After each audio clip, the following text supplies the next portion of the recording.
Hey guys, RC Nurse 1 here. Just want to go over some new upgrades with my Traxxas Rustler 4x4 VXL. I had just bought the, sorry, that's my son Thomas right there. He's my little helper. I just bought RPM rod ends for all my tie rods, etc., etc., throughout the whole vehicle. Pretty easy install process, pretty cheap. They come with enough for the entire vehicle. In my hand, this is a stock Rustler, or stock Traxxas tie rod end. And you can tell the difference there. The blue one's a lot more thicker. The only problem I had so far with these guys is both both captured balls on the back. These popped off, both of them just once on each side after bashing at the skate park. They were pretty hard hits, so honestly I'm happy that those popped off rather than something break. Easy fix, I just popped them right back on both sides, and I mean it must have been the way I landed, but so far that's been the only problem. If it keeps happening, I will probably just put the old ones back on, just back here. But throughout my first session bashing with these new ones, no problems there. These new axles again held up great. These are Traxxas heavy duty axles. Very good quality, very thick, even thicker than the Techno axles. Plus it's Traxxas, so you know it's going to fit perfectly. I did have a problem with my Techno ones where you would tighten down your bolt right here, and it would actually tighten down the entire axle. So that would add resistance and hotter motor temps. I did buy a new wheelie stand, or a new wheelie bar from RPM, but I didn't realize that it's the one that you put on if you have an adjustable one in the back, which I don't. So I couldn't put it on. No big deal. That's just another project I'll do later. Let's see, what else? Oh, okay, so I did just take the hot racing fan off tonight because it stopped working. I had one of the supports on the inside, one of the plastic supports break. So I just took it off, disconnected it from my receiver, took it off. I'm gonna keep this heat sink on right here, just to, I guess, keep dispersing heat. No reason to take it off. I figured if the fan wasn't working, I would just take off the whole thing, just so I would have better airflow in there. I did just get a temp gun off eBay right here.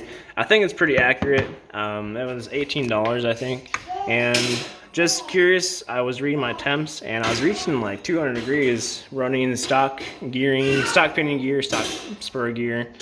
So I don't know. From what I read, the Valenian motors, they run pretty hot and they're pretty durable, so I'm not really too worried about it. ESC I think was like 160, so not a big deal.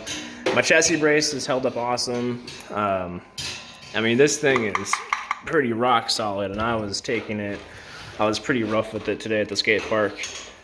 Big bore shocks, nothing's bent, everything held up good. Did have a little bit of fluid come out the top caps, but it's not dripping or anything, it's just kind of residuals on top. I think I talked about that last time on my last video. Still running 60 weight in the back, 45 weight in the front, and then 100,000 in the back for my diff fluid. Then the stock, I think 30,000 in front, and I'm gonna change that.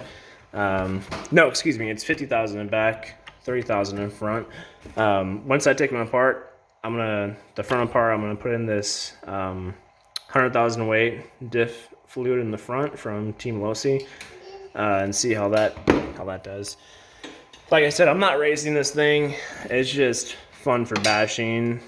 That's pretty much it. I did take this Z battery pack out today, and this thing, I mean, for paying 30 bucks for this, pretty good deal. Pretty awesome.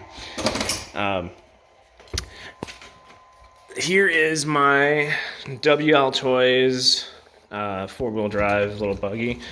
I did read that both diffs would be dry once I got it. I took it apart, and yes, they were dry. So if you ever buy one of these, make sure you take the diffs apart and you put some diff fluid in there.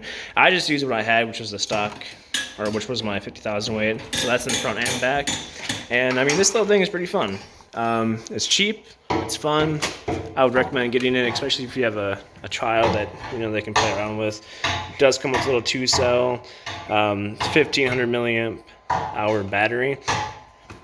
Yeah, and just for comparison, I just want to show you guys my batteries that, none of these are puffed up like the one I showed in my last video where it's very puffed up, damaged. This one right here does have a little crack, and I need to tape that over, but none of my other batteries have any issues of puffing at all. I mean, some of these look a little bit thicker. Oh, let's see. Children and lifos are very dangerous. But none of these Gens Aces are puffing up. This one was damaged, that's why it's taped. Of course, my last video, you guys would know that.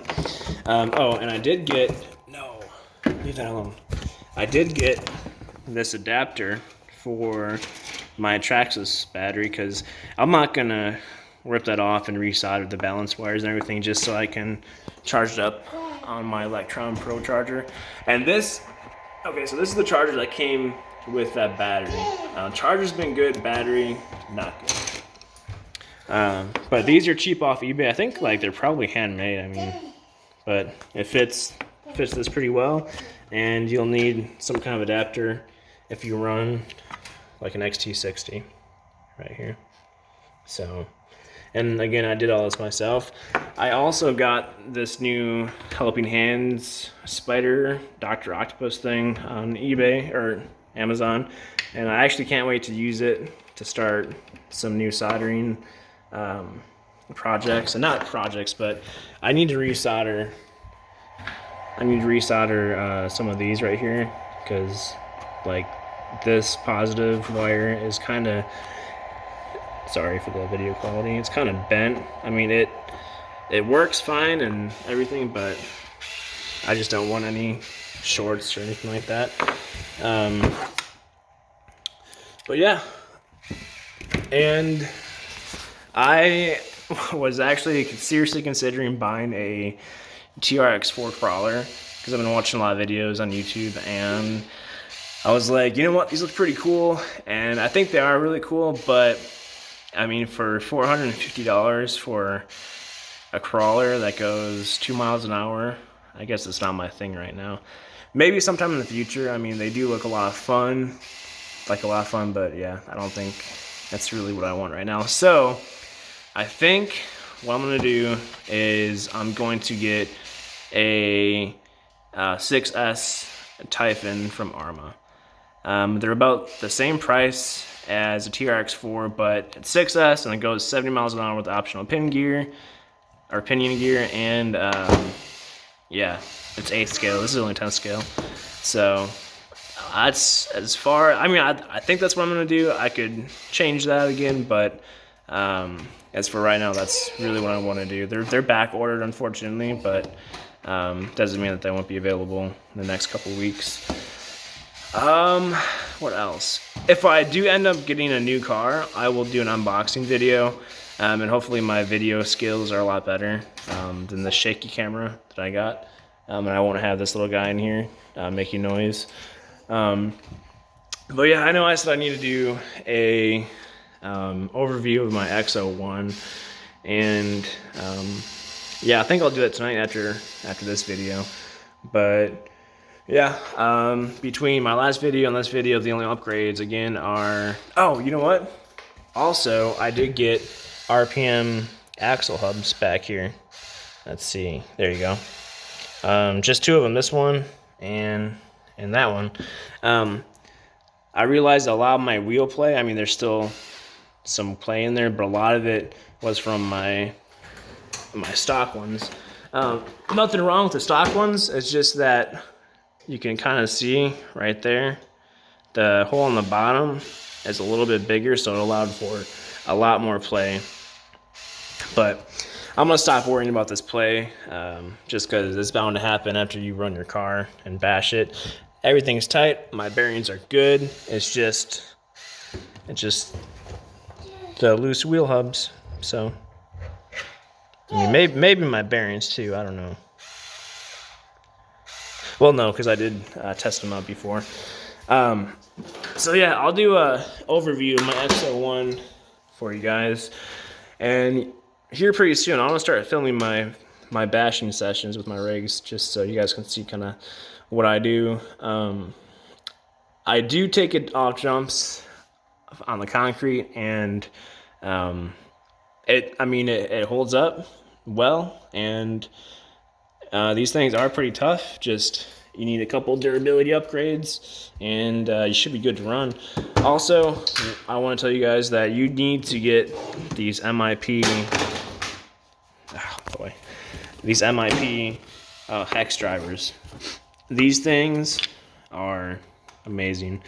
You will pay $45 for a set of 3, but in the end, they're worth it, because you're not going to be stripping hexes. You're not going to be having to get new screws. You're not going to be frustrated. You're not going to be, all of that. So, and then I got these ones too for this little gun I got, which makes it good. Perfectly fit all across, makes the job 10 times easier, less frustrating.